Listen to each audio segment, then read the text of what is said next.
untuk di zamannya. Masa presiden yang pernah menandatangani undang-undang Mahkamah Konstitusi tidak boleh? Sebagai sahabat, lagian ini bukan upaya pembuktian sesuatu. Amicus curiae adalah tradisi yang perlu dihormati dan biasa saja di Mahkamah Konstitusi. Misalnya konteks kecurangan pemilu menggunakan gentong babi, Prof. Konteksnya tidak perlu ada alat bukti orang bagi gentong babi, insentif dana, bansos dan lain-lain, dan mengatakan bahwa pilih 02, tidak perlu. Karena konsep pencurangan gentong babi cukup menjelaskan secara sederhana.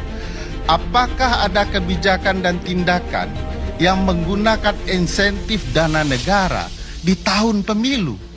Kalau itu terbukti ada kebijakan dan tindakan, itu sudah tidak fair dalam ilmu kepemiluan dan dianggap sebagai kecurangan berpemilu. Jadi sesederhana itu gitu ya.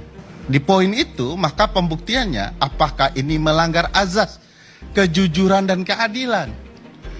Bagaimana mau membuktikan soal kejujuran dan keadilan terhadap kekuasaan yang punya tangan di banyak hal? Berat sekali itu. Oleh karena itu cukup hanya kebijakan tindakan yang sebenarnya tidak boleh ada, tidak boleh dilakukan di tahun pemilu, maka itu sudah membuktikan sesuatu. Kalau bicara Bu Megawati kirim amici, kita bicara konflik kepentingan.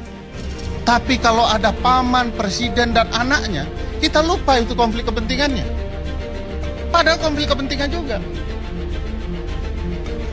Lebih terang benderang lagi, apakah Mahkamah Konstitusi sebagai peradilan yang dibentuk khusus untuk mempermasalahkan hasil pemilu hanya berfokus kepada angka-angka? Sejarahnya tidak begitu. Sejarahnya bukan di undang-undang, sejarahnya di putusan Mahkamah Konstitusi itu sendiri.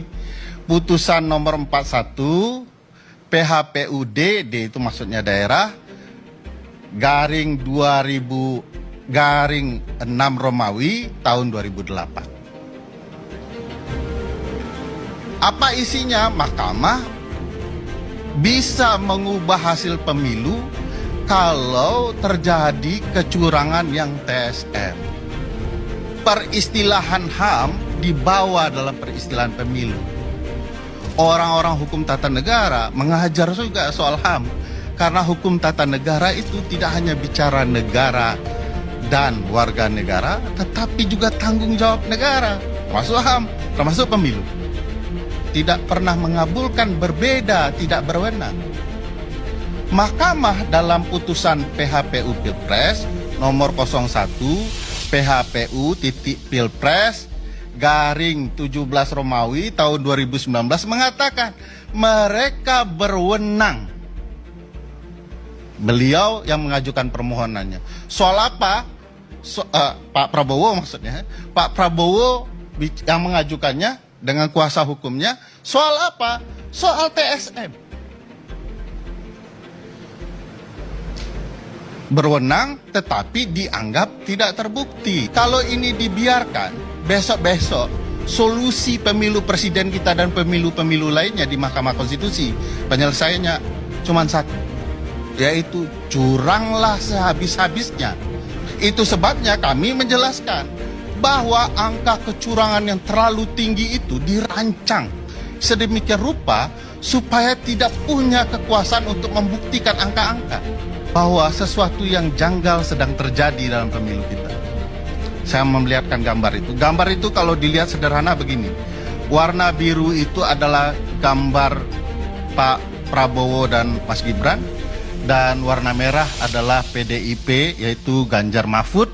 Dan dongker itu adalah Anies Muhaimin. Di kurva ini ada bentuk kembar, mirip tapi berbeda. Dan perbedaan itu timbul karena beberapa peristiwa. Awalnya pada putusan, sebelum putusan itu, nomor 90, suara Pak Prabowo naik sedikit. Itu yang biru itu. Suara PDIP Ganjar Mahfud turun sedikit. Begitu diumumkan Gibran menjadi pasangan Prabowo dan melakukan pendaftaran 25 Oktober 2023, terjadi kenaikan suara dan suara PDIP turun. Mirip ya peristiwanya, dia kembar tapi berbeda. Begitu kemudian pada tanggal 25 Oktober 2023, Gibran diumumkan resmi menjadi pasangan Prabowo, naik signifikan.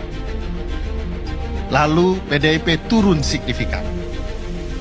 Lalu ketika bansos dibagikan langsung, Ganjar Mahfud.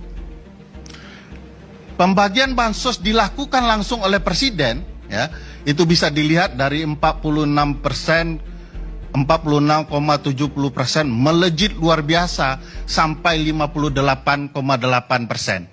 Dan suara Ganjar Mahfud turun anjlok luar biasa di peristiwa yang sama hingga 16,65%. Sebuah kalau dilihat gambaran biasa, tetapi bagi teman-teman yang mengkaji ilmu kepemiluan, ini terjadi kejanggalan luar biasa antara kotel efek yang mestinya berdampak kepada presiden dan calon presiden. Dan ini menjelaskan ada peristiwa bahwa kerjaan Pak Presiden Jokowi itu dulu biasanya menguntungkan teman-teman PDIP dengan calon-calonnya. Sekarang setelah berubah pilihan termasuk dengan melakukan bansos, terjadilah anjlok yang luar biasa untuk Ganjar Mahfud dan naik yang luar biasa untuk Prabowo Gibran.